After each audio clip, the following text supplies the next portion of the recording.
आज हम लोग देखने जा रहे हैं प्रॉफिट एंड लॉस का कुछ इम्पोर्टेंट क्वेश्चंस जो एग्ज़ाम में पूछे जाते हैं। देखिए पहला क्वेश्चंस हम लोग लिए हैं कि by selling an article for 96 rupees a person gain such that the percentage gain equal the cost price of the article. The cost price of article is. पहला क्वेश्चन जो दे रखा है वो कह रहा है कि एक वस्तु को 96 रुपया में बेचने पर एक व्यक्ति को जो लाभ होता है वह प्रतिशत लाभ उस वस्तु के लागत मूल्य के बराबर है। तो उस वस्तु का लागत मूल्य क्या है? सीपी पूछ रहा है कह रहा है क्वेश्चंस कहने का उसका मतलब है कि क्वेश्चंस जो कह रहा है वो कह रहा है कि जो प्रॉफिट परसेंट है ना वो सीपी के बराबर है। सीपी यानी कॉस्ट प्राइस के बराबर है। तो पूछ रहा है कि सीपी क्या होगा जब सेलिंग प्राइस कितना दे रखा है? सेलिंग प्राइस कितना दे रखा है? 96 रुपीज़, यही ना। क्वेश्चंस अच्छे तरीके से समझिएगा। क्वेश्चंस कहने का मतलब यही है कि परसेंट में जो प्रॉफिट हो रहा है वो रुपया में कॉस्ट प्राइस के बराबर है। जो परसेंट में प्रॉफिट हो रहा है परसेंट प्रॉफिट कॉस्ट प्राइस के बराबर है। तो सीपी क्या होगा? जब एसपी बराबर 96 रुपया दिया हुआ हो, 96 रुपया सेलिंग प्राइस दिया हुआ हो, तब क्या करना है ना, जो सेलिंग प्राइस दिए हुए होगा उसको फैक्टर कीजिए और इस तरह से फैक्टर कीजिए कि दोनों फैक्टर के बीच में 10 का डिफरेंस हो। दोनों फैक्टर के बीच में 10 का डिफरेंस हो। 96 का ऐसा फैक्टर कीजिए जब दोनों फैक्टर के बीच में 10 का अंतर हो। तो क्या करेंगे? 6 गुना 16, 16 छक 96, यही ना। जब दोनों के बीच में अंतर कितना का हो जाएगा? दोनों के बीच में कितना का अंतर हो जाएगा? तो हम कहेंगे 10 का। और ऐसा ही फैक्टर करना है जब दोनों डिजिट के बीच में 10 का अंतर हो। तो 16 और 96, मेरा आंसर आ गया। यानी कॉस्ट प्राइस कितना था? 60 रुपया। कॉस्ट प्राइस कितना था? 60 रुपया। और प्रॉफिट कितना हो रहा था? तो हम कहेंगे कि 60%। कॉस्ट प्राइस कितना था? 60 रुपया। और प्रॉफिट कितना हो रहा था? 60%। पी परसेंट कॉस्ट प्राइस के बराबर है। यानी जितना कॉस्ट प्राइस होगा उतना ही परसेंट वैल्यू में प्रॉफिट होगा। या तो फिर 160% पर किसी वस्तु को बेचें, 160% पे किसी वस्तु को बेचें, यानी प्रॉफिट परसेंट कितना था? 60%। तो यदि प्रॉफिट परसेंट 60% था तो सीपी कितना था? 60 रुपये। यहाँ पर भी वही आंसर आएगा जो यहाँ पर आएगा, यहाँ पर भी वही आंसर आएगा जो यहाँ पर आएगा। कितना आराम से बना लिए। जो एसपी दिए हुए रहेगा उसका 2 फैक्टर करना है और दोनों फैक्टर के बीच में 10 का अंतर हो। जैसे 16 छक 96, एक जीरो बैठा दीजिए, 6 पे एक जीरो, 16 पर एक जीरो, यानी 60 रुपया में खरीद कर 60% के लाभ, यानी 60 रुपया में खरीद कर 60% का लाभ, यानी 36 रुपया का लाभ। यानी 60 + 36 कितना में बेचे हैं? 96 रुपया में। या तो फिर 160% पर बेचे, यानी 60% प्रॉफिट हुआ। यानी 60% प्रॉफिट हुआ जो रुपया में किसके बराबर होगा? 60 रुपया के बराबर हो। किसके बराबर? सीपी के बराबर। यानी 60 रुपया में खरीद कर 60% के लाभ पर कितना में बेचें? 96 रुपया में। दोनों में से किसी पर आप बना सकते हैं, एकदम सेकेंड में बना सकते हैं। चलिए आइए इसी पे एक और क्वेश्चंस को लेते हैं। जो लिए हैं सेम है, उसी पैटर्न पे आप बना भी सकते हैं। पहले आप लोग बनाइए, वीडियो को पॉज करके आप बनाइए। क्वेश्चंस दे रखा है कि by selling an article for 144 rupees a person gain such that the percentage gain equal the cost price of the articles. The cost price of the article is, मतलब कह रहा है कि किसी वस्तु को 144 रुपये में बेचने पर उसे क्रयमूल्य के बराबर लाभ हुआ। यानी लाभ परसेंट जो दे रखा है वो क्रयमूल्य के बराबर है। तो वस्तु का क्रयमूल्य ज्ञात करें। तो हम जब इस तरह का क्वेश्चंस दे दिया हुआ है, यानी क्वेश्चंस कह रहा है कि P% CP के बराबर है, यानी प्रॉफिट परसेंट कॉस्ट प्राइस के बराबर है ना।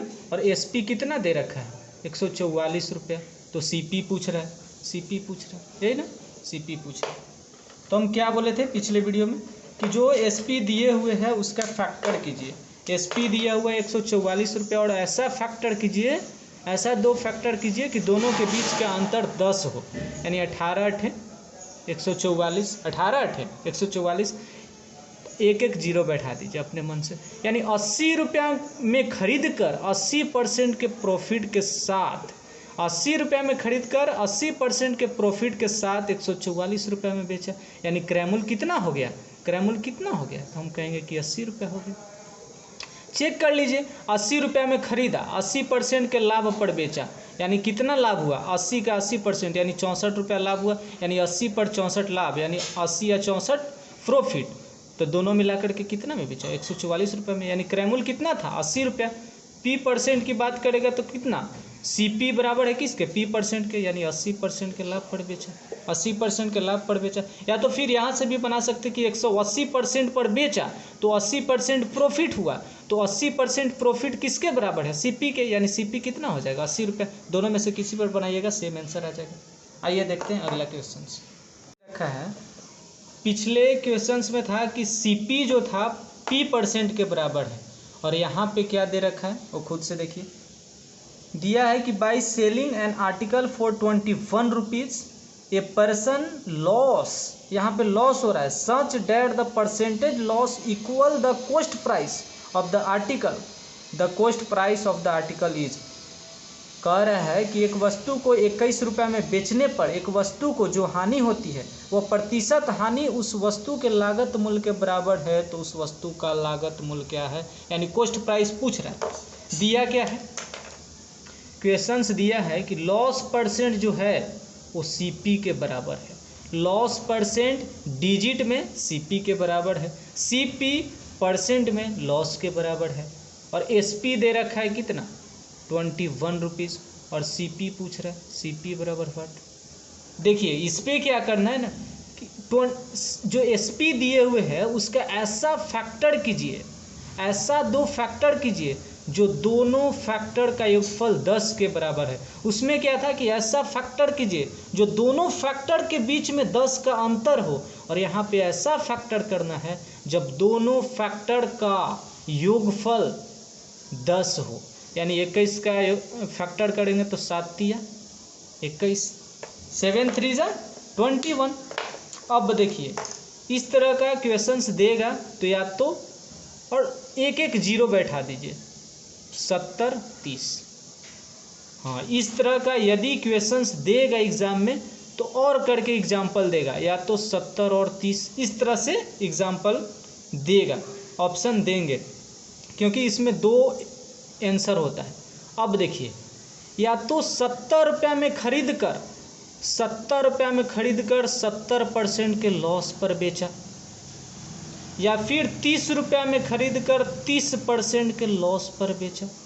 दोनों आंसर सही है, या तो 30 रुपये में खरीद कर 30% के लॉस पर बेचा, या तो 70 रुपये में खरीद कर 70% के लॉस पर बेचा। देखिए चेक कर लीजिए, चेक करने वाली बात है। 30 रुपये में खरीद कर 30% का लॉस, यानी लॉस कितना का 9 रुपया का। अब 30 पर 9 रुपया लॉस, 30 रुपये में खरीद कर 9 रुपया लॉस, यानी कितना में बेचा था 21 रुपया। 30 रुपये में खरीदा, 9 रुपया लॉस हुआ, यानी कितना में बेचा था 21 रुपये में।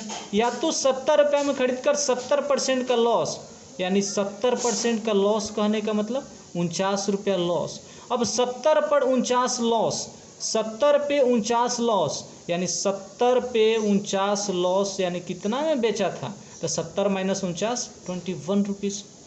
या तो आंसर 70 होगा या तो आंसर 30 होगा। मेरा CP क्या हो जाएगा 20 और 30 रुपीज़, 20 और 30 रुपीज़। इसमें दो आंसर आते ही हैं, ठीक है। कितना इजी में हम लोग बना लिए। चलिए देखते हैं, इसी पे एक और क्वेश्चंस को देते हैं।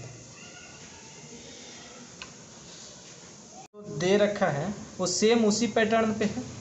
सेम पिछले जो क्वेश्चंस हम लोग बनाए थे उसी पैटर्न पे है। क्या कह रहा है कि a person sold his watch, एक घड़ी को एक व्यक्ति बेचता है 24 रुपये में। If the percentage of his loss was equal to the cost price, मतलब कह रहा है कि हानि का प्रतिशत क्रैमुल के बराबर है, then the watch would have cost him, यानी उस घड़ी को आदमी कितने रुपया में खरीदा था। सेम क्वेश्चन है, आप लोग बना भी सकते हैं, वीडियो को पॉज करके पहले बनाइए। देखिए देखिए यही कह रहा है ना कि लॉस परसेंट जो है वो किसके बराबर है, क्रैमुल का यानी सीपी का, और एसपी कितना दे रखा है, तो 24 रुपया दे रखा है। हम लोग क्या कहे थे कि 24 का यानी एसपी का ऐसा फैक्टर करेंगे, ऐसा 2 फैक्टर करेंगे जो दोनों फैक्टर का योगफल 10 के बराबर होगा, यानी 6 चौका 24, 6 4 जा 24, एक 0 बैठा दीजिए, आंसर आ गया। यानी 60 रुपया में खरीद कर 60% के लॉस पर बेचा, 60 रुपया में खरीद कर 60% के लॉस पर बेचा, या तो 40 रुपया में खरीद कर 40% के लाभ पर लॉस पे बेचा, या तो 60 रुपया में खरीद कर 60% के लॉस पर बेचा, या तो 40 रुपया में खरीद कर 40% के लॉस पर बेचा। यानी सीपी क्या हो गया, 60 या फिर 40, दोनों में से कोई आंसर हो जाएगा। चेक करना है, आइए चेक कर लेते हैं। अब आप ही बताइए, 60 रुपया में खरीदा, 60% के लॉस पर बेचा, यानी कितना का लॉस हुआ होगा, तो 36 रुपये का। अब बताइए 60 रुपया में खरीदा, 36 रुपये के लॉस में बेचा, यानी उस वस्तु को कितना में बेचा, 60 - 36 यानी 24 रुपये में। जो क्वेश्चन से ही दिया है ना कि सेलिंग प्राइस 24 रुपये है, यानी 60 रुपये में खरीद कर 36 रुपये के लॉस पर कितना में बेचा, 24 रुपये में। या तो 40 रुपये में खरीद कर 40% के लॉस पर बेचा, यानी कितना लॉस हुआ, 16 रुपये। अब 40 रुपये में खरीदा, 16 रुपये का लॉस हुआ, यानी कितना में बेचा था, 40 - 16 यानी 24 रुपये में। दोनों सेम आ गया आंसर, यानी क्वेश्चन से ही दे रखा है ना कि एसपी 24 है और लॉस परसेंट सीपी के बराबर है, तो सीपी क्या हो जाएगा, या तो 60 या फिर 40। दोनों ऑप्शन नहीं देगा, दोनों और करके देगा, ठीक है। या तो दोनों ऑप्शन देगा तो दोनों और करके देगा, नहीं तो एक ही 60 या 40 देगा, ठीक है। थैंक यू भाई, मिलते हैं अगले वीडियो में।